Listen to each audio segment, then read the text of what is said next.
Hello viewers, botanic haven চ্যানেলের পক্ষ থেকে সবাইকে আপনাদের শুভেচ্ছা জানাই। আশা করি আপনারা সবাই ভালো আছেন। অনেক দিন হলো আমি একটি মাইক্রোরাইজা সম্পর্কে আপনাদের কিছুটা ধারণা দিয়েছিলাম। সেখানে এই মাইক্রোরাইজা কী সেটা আমি বলেছিলাম, কিন্তু পরবর্তীতে আপনাদের আরও একটা ভিডিও এই মাইক্রোরাইজার উপর দেব বলেছিলাম। সেই প্রসঙ্গ নিয়েই আজকে এই ভিডিওখানা। তো এই ভিডিওখানা আরম্ভ করার আগেই আমি আপনাদের কাছে জানাতে চাই যে এই ভিডিওতে আমরা কি কি জানতে পারব। প্রথম জানতে পারবো যে কোন গাছে কোন মাইক্রোরাইজা ব্যবহার করা যাবে এবং কিভাবে ব্যবহার করা যাবে, কি সার দিতে হয়, কি সারের সাথে দিতে হয় না, আর এই মাইক্রোরাইজা ব্যবহার করার জন্য যে সতর্কতা দরকার সেই সতর্কতাটা খুব বেশি জরুরি, সেটা আপনারা এই ভিডিওর মাধ্যমে জানতে পারবেন। আরও একটা ইম্পর্টেন্ট কথা হলো এই মাইক্রোরাইজা সম্পর্কে অনেক চাষি ভাই আমাকে বলেছেন যে কতভাবে এই মাইক্রোরাইজা প্রয়োগ করতে হয়। সুতরাং এটা একটা উল্লেখযোগ্য পার্ট এই ভিডিওখানার। তো আপনারা মন দিয়ে শুনুন। প্রসঙ্গে যাওয়ার আগে বলি, আপনারা অনেকেই কমপ্লেন করেছেন ভিডিও আসতে অনেক দেরি হচ্ছে। একটি ভিডিও কন্টেন্ট বানাতে এবং এডিট করতে অনেক সময় ও পরিশ্রম লাগে। সেখানে আপনাদের উৎসাহের প্রয়োজন, যা লাইক ও সাবস্ক্রাইবের রূপে আমরা যথাযথ পাচ্ছি না। আপনারা যদি এই ধরনের কন্টেন্ট আরও পেতে চান তাহলে অনুগ্রহ করে লাইক এবং সাবস্ক্রাইব করে আমাদের আরও উৎসাহ বাড়ান এবং আমাদের সাথে থাকুন। তো আপনারা আগেই জেনেছেন যে এই মাইক্রোরাইজা আরবাসিকিউলার মাইক্রোরাইজা বলি। তার কারণ এই মাইক্রোরাইজা যখন গাছের শিকড়ে থাকে তখন একটা ভেসিকল এবং আরবাসিকিউলার ফর্ম করে, তাই এদের নাম হচ্ছে ভ্যাসিকিউলার আরবাসিকিউলার মাইক্রোরাইজা বা সংক্ষেপে VAM, ভাম। এই ভাম নামেও বাণিজ্যিকভাবে বিক্রি হয় এবং বিভিন্ন রিসার্চ সেন্টারে ভাম কালচার পাওয়া যায়, সেটা নিয়ে আমরা ব্যবহার করি। তো যাই হোক, এই মাইক্রোরাইজা সারটা একটো এবং এন্ডো সেটা আগেই বলেছি, কিন্তু এই একটো আর এন্ডো কোন কোন গাছের ক্ষেত্রে কিভাবে প্রয়োগ করা যায় সেটা একটু বলবো। তো দেখা যায় যে এন্ডো মাইক্রোরাইজাগুলো সাধারণত আপনার সর্ষে, সবজি এবং ফলের ক্ষেত্রে বিশেষ করে এই মাইক্রোরাইজা এটা বেশি ব্যবহার করা হয় এবং সেটা এন্ডো মাইক্রোরাইজা। আর একটো মাইক্রোরাইজা বড় গাছের ক্ষেত্রে, বৃক্ষর ক্ষেত্রে আমরা একটো মাইক্রোরাইজা ব্যবহার করি। স্বাভাবিকভাবে লিচু গাছের তলার শেকড়ে প্রচুর মাইক্রোরাইজা থাকে, এগুলো আপনারা লক্ষ্য করবেন। এর আগের ভিডিওতে আমি মেনশন করেছি যে প্রায় 80 থেকে 90% জায়গাতে মাইক্রোরাইজার অবস্থান আছে। কি কি কারণে সেই মাইক্রোরাইজা নষ্ট হয়ে যায় সেটাও আপনাদের সতর্ক করেছি। এই আগের ভিডিওটা যদি আপনারা অনেকেই দেখে না থাকেন তাহলে একটু ওই আগের ভিডিওটাই একটু দেখে নেবেন, যাতে এই ভিডিওটা মানে আজকের যে ভিডিওটা আপনাদের সামনে এনেছি সেটা আপনাদের বুঝতে খুব সুবিধা হবে যে এই মাইক্রোরাইজা খুব উপকারী একটা জিনিস। সে সম্পর্কে সম্যক ধারণা না থাকলে মাইক্রোরাইজার কুফল পাওয়া যায়। তো সুতরাং সুফল পেতে গেলে আমরা নিশ্চয়ই খুব ভালো করে এর আদ্যপ্রান্তটা জেনে নেব। সেই জন্যই আজ এই ভিডিওতে বসে গেছি আপনাদের সঙ্গে। তো আমি বলতে চেয়েছিলাম যে কোন কোন গাছে ব্যবহার করা যায় সেটা আপনারা শুনেছেন এবং বুঝেও গেছেন যে সব গাছেই ব্যবহার করা যায় এবং এর উপকারিতা এত বেশি। আমি আগেও বলেছি যে বিভিন্ন সার তো যোগান দেয়, বিশেষ করে ফসফেট, সেই সঙ্গে অনুখাদ্যের যোগান দেয় এবং অণুর মোবিলিটিটা বাড়িয়ে দেয় এবং জালের আকারে মাটির ভিতরে থাকে। সুতরাং এই মাইক্রোরাইজা শুধু সারের ব্যবহারটা বাড়ালো না, পরিবেশকে অক্ষত রেখে সারের যোগানটা দিল, আর সেই সাথে সাথে স্ট্রেস কন্ডিশনে গাছকে বাড়ায়, জল সরবরাহ করতে সাহায্য করে, জল শোষণ করতে সাহায্য করে। এসব আপনারা আগের ভিডিওটা শুনেছেন, তবু একটু মেনশন করে দিলাম আমি, যাতে কেন এই মাইক্রোরাইজা আমাদের হাতে এত সুন্দর অস্ত্র কৃষি উৎপাদনের ক্ষেত্রে। তো তাই এই আপনারা বুঝে গেছেন যে বৃক্ষ জাতীয় গাছ এবং বড় গাছের ক্ষেত্রে আমরা একটো মাইক্রোরাইজা ব্যবহার করি। আমাদের ল্যাবরেটরিতে এই একটো এন্ডো 2 মাইক্রোরাইজা পাওয়া যায়। মাইক্রোরাইজা কোন কোন গাছে কিভাবে প্রয়োগ করলেন, তো এখন দেখুন যে কিভাবে আপনি করবেন। তো প্রথম মাইক্রোরাইজার কালচারটা আপনি সিড ড্রেসিংয়ে ব্যবহার করতে পারেন। এবং গাছ যখন দুটো টাইম দিয়ে ধরি, একটা শর্ট ডিউরেশন ক্রপ, একটা লং ডিউরেশন ক্রপ, সেক্ষেত্রে আপনি কিভাবে ব্যবহার করবেন, সেক্ষেত্রে বীজ শোধন এবং মাটিতে আপনারা প্রয়োগ করবেন। সিডটাকে ড্রেসিং করে এটা করতে পারেন। এছাড়া আপনারা যদি ওই আপনারা আগার বা চারকোলের মধ্যে এই মাইক্রোরাইজার কালচারটা দিয়ে ওটাকে একটু বাড়িয়ে নিয়ে দিতে পারেন, তাহলে এটা ব্যবহার করা যাবে। এবং জৈব সারের সঙ্গে অর্থাৎ ভার্মি কম্পোস্ট বা চারকোল এর সঙ্গে মিশিয়ে সেটা প্রায় 2 কেজি 50 কেজি জৈব সারের সঙ্গে মিশিয়ে 1 বিঘে জায়গাতে ব্যবহার করা যায়। তাহলে মাত্রাটা দেখলেন, মাত্র 2 থেকে 2.5 কেজি মাইক্রোরাইজার কালচার 50 কেজি জৈব সার বা মাটিতে আপনি মিশিয়ে কয়েকদিন 3-4 দিন রেখে তারপরে যদি আপনি গাছের গায়ে মাটিতে প্রয়োগ করেন, তাহলে দেখা যাবে এই মাইক্রোরাইজার বংশবিস্তার হয়েছে এবং মাইক্রোরাইজার সবগুলো সুফল আপনি পেয়েছেন। তো আপনাদের স্বাভাবিক প্রশ্ন আছে যে বীজের সঙ্গে যদি ব্যবহার করি তাহলে এটা আমি কিভাবে ব্যবহার করব, কত মাত্রায় দেব? সাধারণত 50 কেজির জন্য প্রায় 2 থেকে 100 কেজি বীজে আপনি মাত্র 50 গ্রাম মাইক্রোরাইজার কালচার মিশিয়ে দিলেই কাজ হবে। এবারে বলি, মাইক্রোরাইজার ফর্ম কিন্তু 2 রকমের পাওয়া যায়।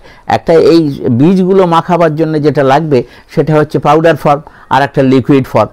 এই লিকুইড ফর্ম যদি আমি ড্রিপ ইরিগেশন, এখন আধুনিক চাষে খুব ড্রিপ ইরিগেশন, সেই ড্রিপেও আমরা দিয়ে দিতে পারি। তাহলে এটাও একটা ড্রিপে আমরা লিকুইড ফর্মে দিয়ে দিলাম। আমি মাত্রাটা জানলাম যে বিঘা প্রতি কতগুলো লাগবে।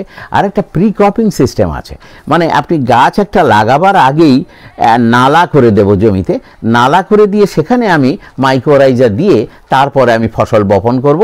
সেটাও একটা সুন্দর পদ্ধতি, এটাও অনেক চাষি ভাই মাইক্রোরাইজার করছে। কিন্তু ভাই একটা কথা বলি, এই মাইক্রোরাইজার অনেক দিন ধরেই বিজ্ঞানীরা আবিষ্কার করেছেন, কিন্তু এর বহুল প্রচার নেই এবং বেশি লোক জানেও না এর ব্যবহারটা।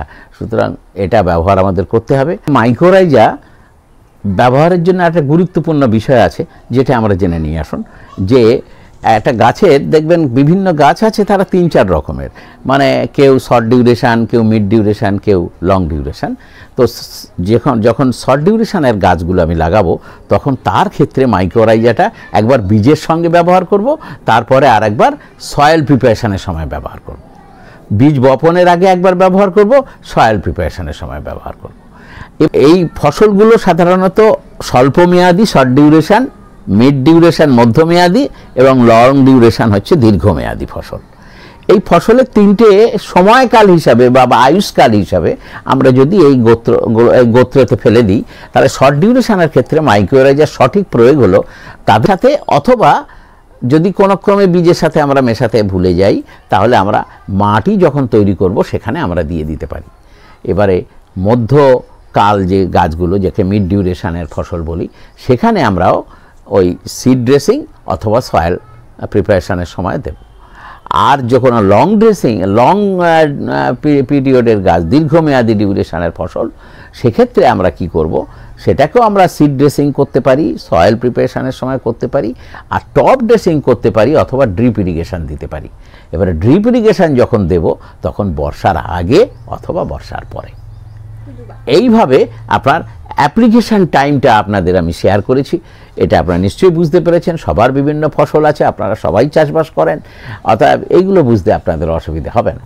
এবারে আমি বলি যে এই মাইক্রোরাইজার ব্যবহারের সময় কি কি সতর্কতা অবলম্বন করতে হবে। এটা আমাদের খুব একটা ভাইটাল পয়েন্ট। যদি আমরা রাসায়নিক সার দেব না এর সাথে, কারণ রাসায়নিক সার দিলে মাইক্রোরাইজার জীবনটা নষ্ট হয়ে যায়, সে তার আর সিম্বায়োটিক কাজগুলো করতে পারবে না। একটা কথা বলে রাখি যে অনেকে ভাবছেন যে আমি রাসায়নিক সার দেব, কিন্তু রাসায়নিক সার আমি সাথে দিতে বলবো না, কারণ রাসায়নিক সারের উপস্থিতিতে মাইক্রোরাইজার নষ্ট হয়। এবারে মাইক্রোরাইজার যদি একান্তই আমাকে রাসায়নিক সার দিতে হয়, তাহলে মাইক্রোরাইজার ব্যবহারের 15 থেকে 20 দিন আগে এটা ব্যবহার করতে হবে। কারণ অতিরিক্ত পুষ্টি যদি গাছ পায়, সেখানে মাইক্রোরাইজার সিম্বায়োটিক অ্যাক্টিভিটি এটা ব্যাহত হয়। সেই জন্যই এটা বিজ্ঞানগতভাবে বা প্রযুক্তিগতভাবে এই সূত্রটা ফলো করবেন। আর একটা হচ্ছে, যদি প্রচণ্ড গরম হয়, আজকাল দেখবেন জমিতে অনেকে খড় পুড়িয়ে দিচ্ছে, শস্য পুড়িয়ে দিচ্ছে, তার ফলে যে তাপমাত্রা বৃদ্ধি হবে, অধিক তাপমাত্রাতে আমার সয়েলের মাইক্রোরাইজার নষ্ট হবে, আমি যে সারটা প্রয়োগ করেছি মাইক্রোরাইজার সার, সেটাও নষ্ট হয়ে যাবে। এবং যদি কীটনাশক ওষুধ ব্যবহার করি সেটাও নষ্ট হয়ে যাবে। তবে এই প্রসঙ্গে বলি, মাইক্রোরাইজার সাথে কি কি মেশানো যায়। ট্রাইকোডার্মা মেশানো যায়, ক্লিবায়ো মেশানো যায় এবং জৈব সার মেশানো যায়। ভার্মি কম্পোস্ট মেশাতে পারেন, ট্রাইকো কম্পোস্ট মেশাতে পারেন, পাতা পচা সার মেশাতে পারেন, লিটার কম্পোস্ট মেশাতে পারেন। এতগুলো জিনিসের সঙ্গে মিশিয়ে আপনি ফসলটাকে একেবারে অধিক মাত্রায় নিয়ে যান এবং এই ব্যবহারের ফলে উৎপাদিত ফসলের টেস্টটা দেখবেন পাল্টে গেছে। হ্যাঁ, কেন? তাতে পর্যাপ্ত পরিমাণে ক্যালসিয়াম, ম্যাগনেসিয়াম, এই মাইক্রোনিউট্রিয়েন্টসগুলো মাইক্রোরাইজা সিম্বায়োসিস পদ্ধতিতে আমাদের উদ্ভিদকে যোগান দেয়। ব্রাসিকা এবং অ্যামারান্থাস ফ্যামিলির গাছগুলোতে মাইক্রোরাইজার খুব একটা প্রয়োজন হয় না, আপনারা সেটা এড়িয়ে যেতে পারেন। এই গেল আমার মাইক্রোরাইজা সম্পর্কে আপনারা একটা সম্যক ধারণা পেলেন। আপনারা আশা করি নিশ্চয়ই ব্যবহার করবেন। কিন্তু আমার অনেক ভিউয়ার্স দেখেছি যে তারা আমার ভিডিওটা দেখতে দেখতে অল্পক্ষণ দেখে আর প্রশ্ন করে, সুতরাং সবটাই জানা হলো না। তাই যারা এখনও পর্যন্ত আমার সঙ্গে আছেন তাদের জন্য কয়েকটা বোনাস গিফট আপনাদের দিই। মাইক্রোরাইজা সম্পর্কে আরও বিশদ জানতে গেলে যে জিনিসটা জানতে হবে সেটা এবার একটু শুনে নেন। ভালো মানের মাইক্রোরাইজা আমি কিনবো, সেক্ষেত্রে আমি কোন কোন বিষয়ে লক্ষ্য রাখবো, অর্থাৎ আপনারা কোন কোন বিষয়ের ওপরে নজর রেখে মাইক্রোরাইজাটা কিনবেন। প্রথম কথা হচ্ছে মাইক্রোরাইজার ম্যানুফ্যাকচার ডেটটা দেখবেন এবং তার এক্সপায়ারিটি ডেটটা দেখবেন। আর ম্যানুফ্যাকচার ডেটের সাথে আর একটা জিনিস লেখা থাকে, এটা স্পোর লেখা থাকে। 10 স্পোর পার গ্রাম, এর যত বেশি হবে আরও ভালো। মিনিমাম প্রতি গ্রামে 10 স্পোর হবে, এটাই দেখে নেবেন যেন না হয়। আবার কোনো কোনো কোম্পানি এই যে আমি স্ট্যান্ডার্ড মাপটা বললাম, এই স্ট্যান্ডার্ড মাপের থেকেও আরও বেশি করে তারা স্পোর রেখে বিক্রি করে। এইটা আপনারা ভালো করে লক্ষ্য রাখবেন। এবং মাইক্রোরাইজা কখনো একেবারে সরাসরি সূর্যের আলোতে বা একেবারে বর্ষার জলে মানে ভিজে স্যাঁতসেঁতে জায়গায় রাখবেন না। এটা ওয়েল প্রোটেক্টেড এবং সানলাইট থেকে অ্যাভয়েড করে এই মাইক্রোরাইজাটা রাখবেন। মাইক্রোরাইজা ফর্মটা দু রকমের হয়, এটা পাউডার ফর্মে হয়, সেটা কোনো কালচারের সঙ্গে মিশিয়ে, আবার লিকুইড ফর্মে হয়, সেটা ড্রিপ ইরিগেশন এবং সিড ড্রেসিংয়ের ক্ষেত্রে লিকুইড ফর্ম মাইক্রোরাইজা ব্যবহার করলে খুব ভালো হয়, আপনারা সেটাই করবেন। তবে আমরা মাইক্রোরাইজার ব্যবহারটা করি, আপনারা নিশ্চয়ই সবাই মাইক্রোরাইজা ব্যবহার করবেন। পরিবেশকে অক্ষত রেখে যে চাষ পদ্ধতিতে আজকাল গড়ে উঠেছে সেটা হচ্ছে মাইক্রোরাইজার সাহায্য নিয়ে চাষ হবে। তাই আমার ভিউয়ার্সদের বলি যে আমরা এতক্ষণে যেটা শুনলাম সেটা হচ্ছে এই মাইক্রোরাইজার সারটা জৈব সার হিসেবে পরিচিত এবং উৎপাদনশীলতা বৃদ্ধির জন্য এটা একটা পরিবেশ বান্ধব ব্যবস্থাপনা। এই মাইক্রোরাইজার ব্যবহার সাধারণত উদ্ভিদের তাপ, লবণাক্ত খরা, ধাতু ও চরম তাপমাত্রার মতো বিভিন্ন স্ট্রেসের মধ্য দিয়ে যখন উদ্ভিদের যায় তখন তার সহনশীলতা বাড়ায় এবং পরিবর্তিত পরিস্থিতিতে উদ্ভিদের অভিযোজনকে শক্তিশালী করে তোলে।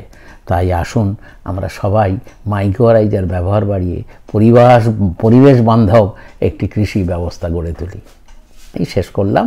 আপনারা সবাই সুস্থ থাকুন, ভালো থাকুন।